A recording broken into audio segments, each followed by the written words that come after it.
ये आकाशवाणी रायपुर है। प्रादेशिक समाचार बुलेटिन के साथ मैं शशिकांत यादव।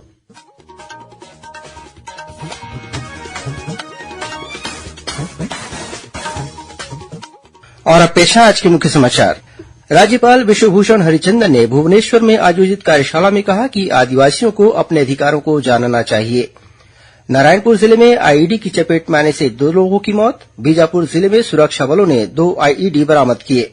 आगरा रेल मंडल में आधुनिकीकरण कार्य के कारण 27 नवंबर से 23 मार्च तक कुछ तिथियों में रद्द रहेगा 18 एक्सप्रेस गाड़ियों का परिचालन। परिवर्तित मार्ग से चलाई जाएंगी कुछ गाड़ियां। और अगले 24 घंटों के दौरान प्रदेश के बस्तर संभाग में 1-2 स्थानों पर हो सकती है हल्की वर्षा।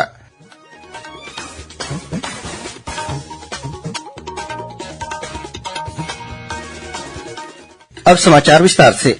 राज्यपाल विश्वभूषण हरिचंदन ओडिशा के भुवनेश्वर में आयोजित राष्ट्रीय कार्यशाला में शामिल हुए। इस मौके पर उन्होंने कहा कि अगर कोई आदिवासियों को उनकी जमीन से बेदखल करता है तो यह मानवाधिकार का उल्लंघन है। मिट्टी, मां और मानवाधिकार विषय पर आयोजित राष्ट्रीय कार्यशाला को संबोधित करते हुए राज्यपाल ने कहा कि आदिवासियों को अपने अधिकारों को जानना चाहिए। राज्यपाल ने कहा कि प्रत्येक व्यक्ति का मानवाधिकार होता है, यह हर व्यक्ति को मिलना चाहिए। राज्यपाल ने सभी से आह्वान किया कि वे कमजोर लोगों को उनके मानवाधिकारों के लिए लड़ने में मदद करें। छत्तीसगढ़ की मुख्य निर्वाचन पदाधिकारी रीना बाबा साहेब कंगाले ने कवर्धा के कृषि उपज मंडी परिसर स्थित मतगणना स्थल का निरीक्षण किया। इस दौरान श्रीमती कंगाले ने जिले के विधानसभा क्षेत्र पंडरिया और कवर्धा के लिए होने वाली मतगणना के लिए की जा रही तैयारियों का जायजा लिया। उन्होंने स्ट्रांग रूम की सुरक्षा व्यवस्था का भी निरीक्षण किया। इस मौके पर उन्होंने मतगणना स्थल पर सीसीटीवी कैमरे तथा तैनात सुरक्षा बल, मतगणना तथा डाक मतपत्रों की गणना की तैयारियों के संबंध में विस्तार से जानकारी ली। उन्होंने मतगणना तिथि को मतगणना कार्य में लगे अधिकारियों सहित अन्य आवश्यक व्यवस्थाओं में लगे सभी कर्मचारियों को भी पास जारी करने के निर्देश दिए। उन्होंने मतगणना कक्ष में राजनीतिक दलों के एजेंटों के लिए समुचित बैठक व्यवस्था सुनिश्चित करने के निर्देश भी दिए। निरीक्षण के दौरान कबीरधाम कलेक्टर और जिला निर्वाचन अधिकारी जन्मेजय महोबे तथा पुलिस अधीक्षक डॉक्टर अभिषेक पल्लव के साथ ही संबंधित विधानसभा क्षेत्रों के रिटर्निंग अधिकारी सहित अन्य अधिकारी उपस्थित थे। प्रदेश में विधानसभा चुनाव के लिए मतगणना 3 दिसंबर को सुबह 8 बजे से की जाएगी। इसके लिए तैयारियां की जा रही है। राजधानी रायपुर के सेजबहार स्थित इंजीनियरिंग कॉलेज परिसर में मतगणना के लिए आवश्यक व्यवस्थाएं की जा रही हैं। वहीं मतगणना कार्य में लगे अधिकारी कर्मचारियों को प्रशिक्षण दिया जा रहा है। कोंडागांव जिले में कोंडागांव, कांकेर और नारायणपुर जिले के अधिकारी कर्मचारियों को प्रशिक्षण दिया गया। मुख्य निर्वाचन पदाधिकारी कार्यालय से पहुंचे प्रशिक्षकों ने अधिकारी कर्मचारियों को मतगणना प्रक्रिया की जानकारी दी। उन्होंने मतगणना के संबंध में प्रमुख वैधानिक प्रावधानों, नियमों तथा मतगणना के दौरान बरती जाने वाली जरूरी सावधानियों और विभिन्न प्रारूपों में दी जाने वाली जानकारियों के संबंध में बताया। प्रशिक्षण में बताया गया कि मतगणना स्थल पर मोबाइल ले जाना पूर्णतः वर्जित रहेगा। गौरतलब है कि मतगणना के लिए विधानसभावार 14 टेबल लगाए जाएंगे। प्रत्येक टेबल पर एक सुपरवाइजर, गणना सहायक तथा माइक्रो ऑब्जर्वर होंगे। रेंडमाइजेशन प्रक्रिया, स्ट्रांग रूम के खुले जाने, स्ट्रांग रूम से मतगणना स्थल तक ईवीएम के परिवहन, मतगणना हॉल की व्यवस्था सहित संपूर्ण मतगणना प्रक्रिया की वीडियोग्राफी कराई जाएगी। नारायणपुर जिले में माओवादियों द्वारा लगाए गए आईईडी की विस्फोट के चपेट में आने से एक ही परिवार के 2 लोगों की मौत हो गई।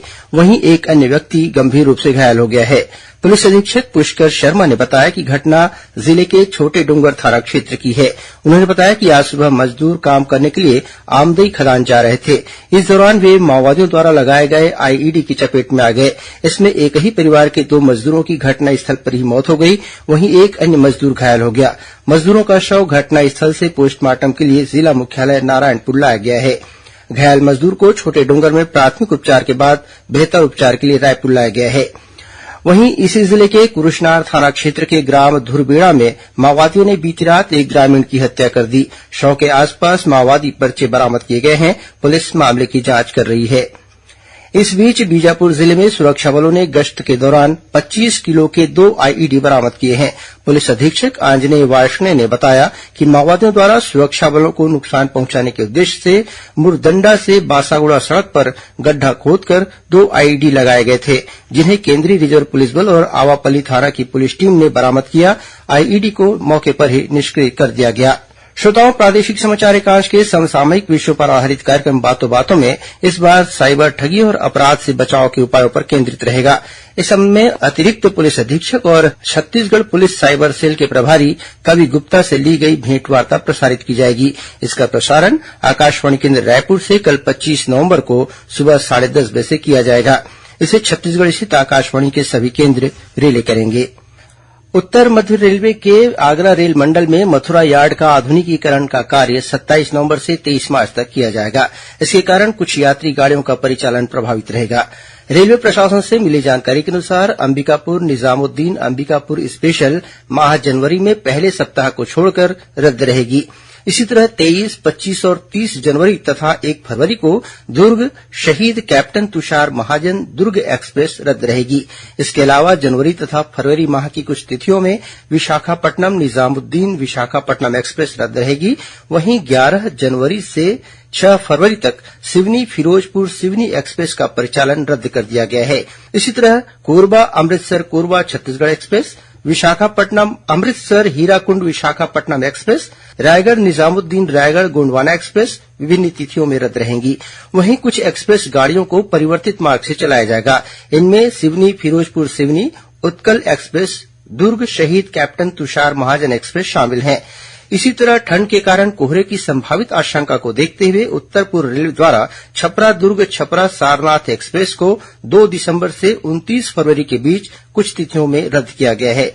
इस बीच रद्द की गई Chirmiri Chandia road Chirmiri passenger special का परिचालन चिरमिरी अनूपपुर चिरमिरी के मध्य किया जाएगा। गौरतलब है कि रेलवे ने 25 नवंबर से 4 दिसंबर तक इस गाड़ी का परिचालन रद्द कर दिया था। आगामी 26 नवंबर को संविधान दिवस मनाया जाएगा। इस उपलक्ष्य में आज रायपुर रेल मंडल प्रबंधक संजीव कुमार ने अधिकारी कर्मचारियों को संविधान के प्रति दृढ़ संकल्पित रहने की शपथ दिलाई। 26 नवंबर को कार्यालय में अवकाश होने के कारण आज कार्यक्रम का आयोजन किया गया। इस अवसर पर रायपुर मंडल के अपर मंडल रेल प्रबंधक आशीष मिश्रा, आर के साहू के साथ ही सभी विभागों के अधिकारी कर्मचारी शामिल हुए। दुर्ग जिले में युवक से मारपीट के मामले में पुलिस ने आरोपी पार्षद और उसके बेटे को गिरफ्तार कर लिया है। पीड़ित युवक ने भिलाई नगर थाने में मारपीट की शिकायत दर्ज कराई थी। गौरतलब है कि शिकायत के बाद भी आरोपियों की गिरफ्तारी नहीं होने का आरोप लगाते हुए पीड़ित युवक आज सुबह भिलाई के सेक्टर 10 स्थित एक मोबाइल टावर पर चढ़ गया था। उसने आरोपियों की तत्काल गिरफ्तारी नहीं होने पर आत्महत्या की चेतावनी दी थी। इस बीच पुलिस और सांसद विजय बघेल की समझाइश पर युवक टावर से नीचे उतरा। उसके बाद पुलिस ने मारपीट के आरोपी पार्षद और उसके बेटे को गिरफ्तार कर लिया। राजनांदगांव जिले के ग्राम आसरा में सेप्टिक टैंक के खुले गड्ढे में गिरने से एक बच्चे की मौत के मामले में प्रशासन ने पंचायत सचिव को निलंबित कर दिया है। वहीं आंगनबाड़ी कार्यकर्ता की सेवाओं को तत्काल प्रभाव से स्थगित कर दिया गया है। इसके अलावा परियोजना अधिकारी और पर्यवेक्षक को भी नोटिस जारी किया गया है। गौरतलब है कि 22 नवंबर को ग्राम आसरा स्थित आंगनबाड़ी केन्द्र के पीछे सेप्टिक टैंक के खुले गड्ढे में गिरने से 2.5 वर्षीय एक बच्चे की मौत हो गई थी। भारत और ऑस्ट्रेलिया के बीच आगामी 1 दिसंबर को T20 अंतर्राष्ट्रीय क्रिकेट मैच राजधानी रायपुर के शहीद वीरनारायण सिंह अंतर्राष्ट्रीय क्रिकेट स्टेडियम में खेला जाएगा। इसके लिए आज से टिकट मिलना शुरू हो गया है। पेटीएम और इनसाइडर मोबाइल ऐप के जरिए टिकट की बुकिंग की जा सकती है। टिकट लेने के लिए रायपुर के इंडोर स्टेडियम में भी केन्द्र बनाया गया है। विद्यार्थियों के लिए सामान्य टिकट के अलावा 1,000 और 1,500 रूपये की टिकट भी उपलब्ध रहेगी।